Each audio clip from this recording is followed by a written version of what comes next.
Olá pessoal do Vinhos e Prazeres, nós estamos aqui de novo para falar da nossa viagem para Madeira. Isso mesmo, Alberto, a viagem que fizemos à Ilha da Madeira, agora em setembro, para o Madeira Wine Festival. E dessa vez da Henriques e Henriques, que é uma belíssima produtora de vinho Madeira. Exatamente, conhecemos os vinhos da Henriques Henriques no Wine Lounge, lá da Ilha da Madeira, no festival, e fomos visitar o Lodge, né, que é o local de envelhecimento, que fica em Câmara de Lobos.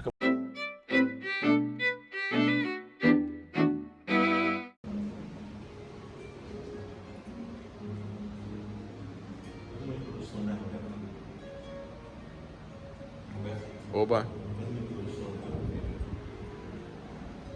Anos 60 e, no fundo, um pouco para substituir a hegemonia da tinta negra.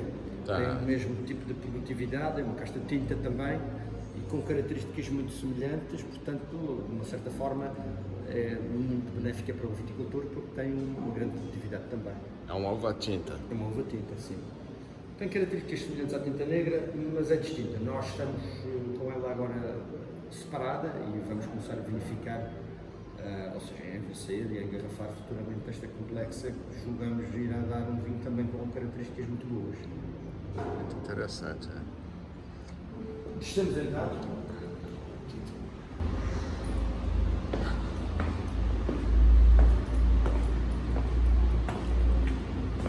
Nós aqui já estamos a entrar na área de envelhecimento de cascos tradicionais, dos 700 litros. Temos, enfim, uma distribuição entre os mais antigos, que estão conservados e depois que estão repousando. E por outro lado, temos as outras cascarias mais pequenas, que representam... E vocês compram barrica nova?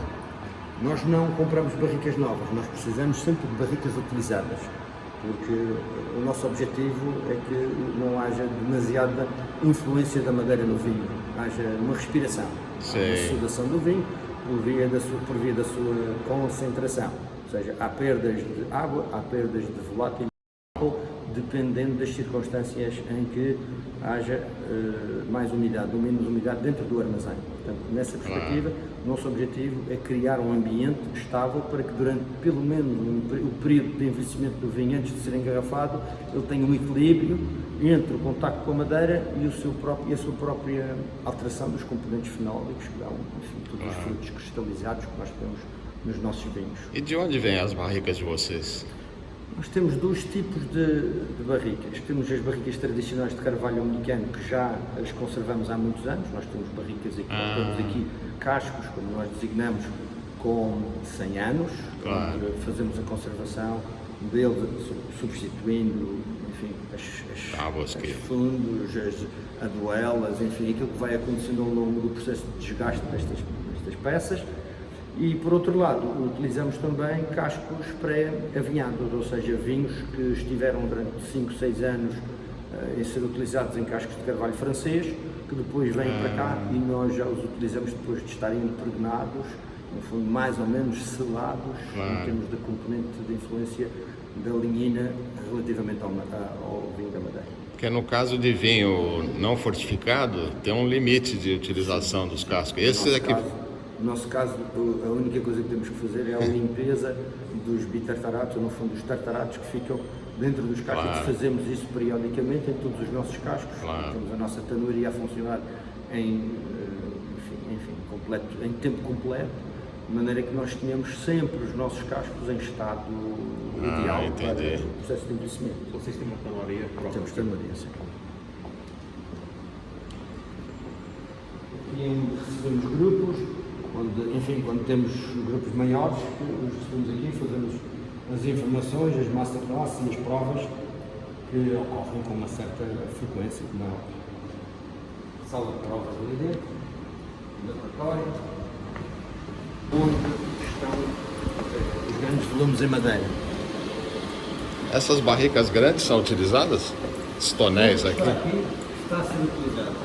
Nada é um móvel.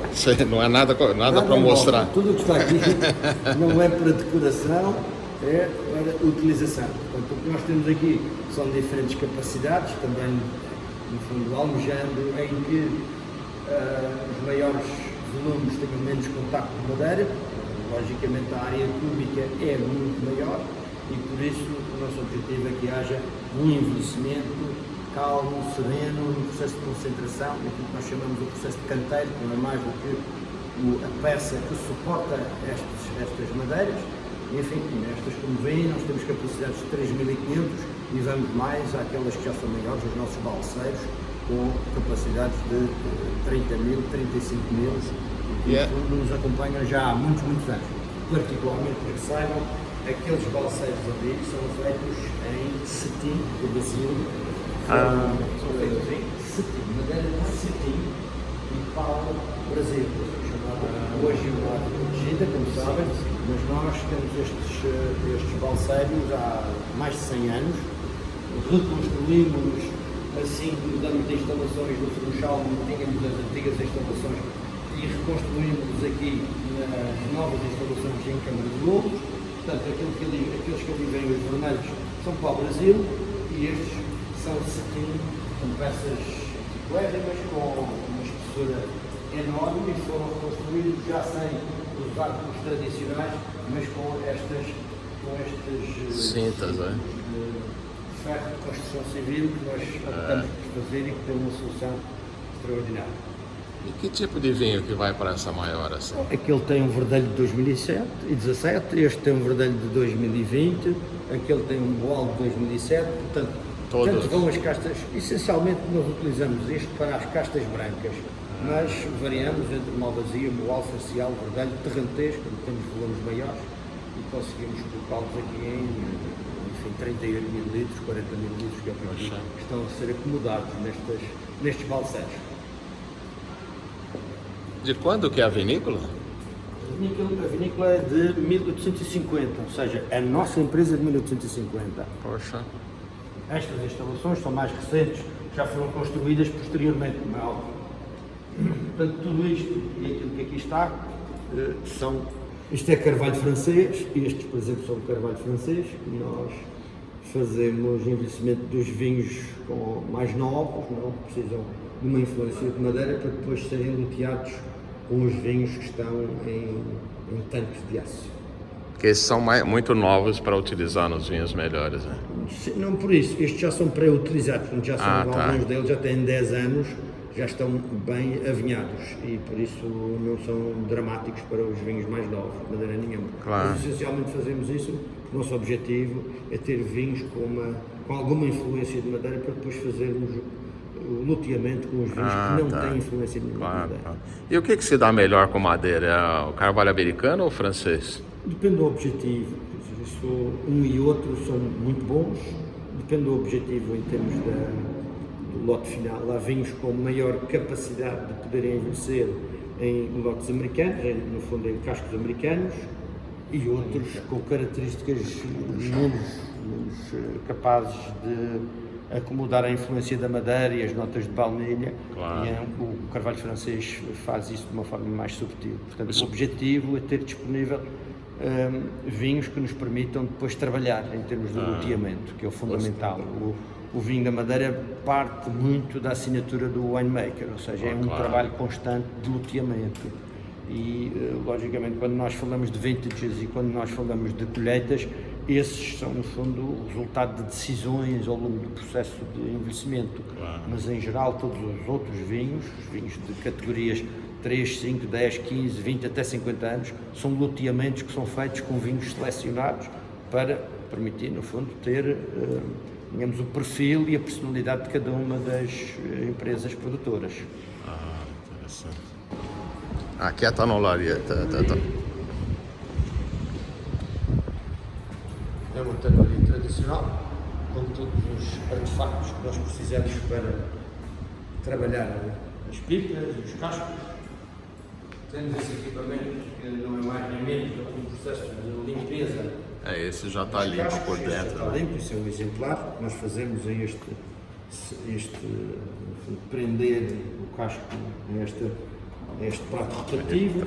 Esta peça vai dentro do casco, sobe e desce automaticamente e em 4 minutos nós limpamos os tartaratos de qualquer tamanho de pipa, desde que enfim caiba aqui, mas enfim, as que utilizamos até 1000 litros são facilmente limpas. Imagina aquelas grandes lá. Isto foi uma invenção que nós fizemos localmente, mas que funciona muito bem. Já há uns anos atrás quisemos criar um sistema que acabasse com o trabalho árduo do tanoeiro constantemente a limpar as pipas, que era uma necessidade para nós, e criamos este sistema, e este sistema de facto funciona impecavelmente bem. Não faz tostagem? Fazemos uma tostagem depois da limpeza, nós fazemos Passa pela tostagem. uma média tostagem. Ah, tá. Grandes são feitos no lugar mesmo, ou leva para lá também para... Nós também levamos para lá, só que este temos que desmanchar, limpar cada uma das aduelas, não é? Claro. E depois voltar a montar. Nós já o fizemos há 5 anos, vamos dentro de mais 3, 4 anos, temos desmanchadas novamente e voltar a limpá-las. Esses maiores também vão para lá? É desmontado também? Já não. Este já tem também para ter um homem lá para dentro, Sim. fazer a limpeza Lá dentro, né? lá dentro. Fizemos elementos. O que são esses reservatórios? São unidades de transporte. Ah, Nós colocamos uma palete, uma porta-palete aqui por baixo, e quando precisamos, temos alguns blocos que já ficam aqui prontos, vão depois para a linha de engarrafamento. ok. Engarrafamento não é aqui? Não é.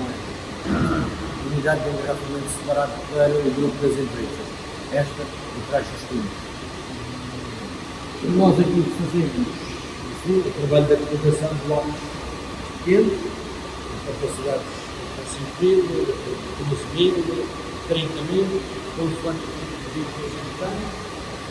E pronto, temos um armazém diversificado em função dos tipos de blocos. Como nós falamos de castas, nós temos a tinta negra, que é que produz mais, portanto temos que ter uma acomodação em termos de armazém para a tinta negra em volumes maiores.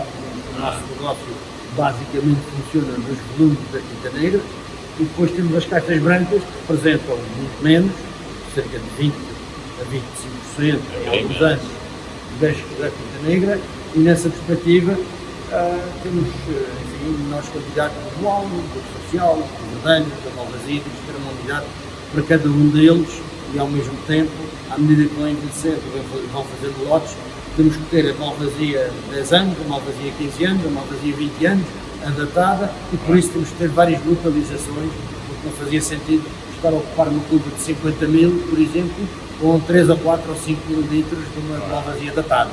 O espaço estaria a ser desperdiçado. Nessa perspectiva, nós temos que ter uma gestão de armazém muito rigorosa. E tem estufagem? Nós temos estufagem, nós temos uma outra unidade, que é a unidade de vinificação, que está a cerca de 15 minutos de automóvel, 20 minutos daqui, que é na Quinta Grande, e é onde nós recebemos as uvas, onde se está a processar neste momento a vinificação, recebemos as uvas, transformamos, fazemos o processo de preparação através da passagem na estufagem, através da passagem no processo de envelhecimento inicial, até descerem para esta unidade, que é a unidade de envelhecimento em canteiro. E armazenagem também. É armazenagem, mas é já, digamos, a fase anterior ao loteamento final e ao encaminhamento para o engarrafamento. Todo o processo começa na Quinta Grande, onde nós temos um vinhedo. Esse vinhedo ultrapassa os 10 hectares, é essencialmente de verdelho, e temos um outro de terranteiros, com 1 hectare e 4, que também, enfim, já vindimamos este ano, porque o terranteiros, digamos, tem uma maturação, um ciclo de maturação mais cedo, portanto nós, logo dia 20, 25 de agosto, temos que vinificar o terranteiros, que já o fizemos, portanto já estamos em pleno curso com a tinta negra que está a acontecer na Quinta Grande. E vocês vão engarrafando conforme o mercado vai pedindo?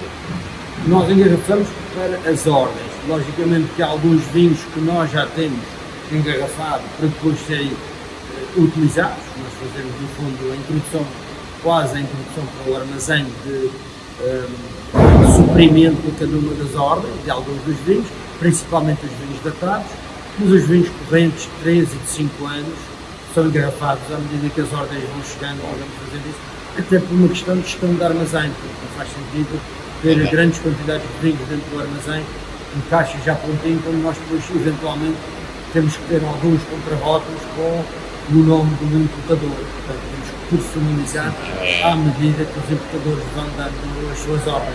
Os mercados são diferentes. Os Estados Unidos têm um determinado tipo de exigências em termos de rótulo e outros mercados também são assim, os mercados europeus.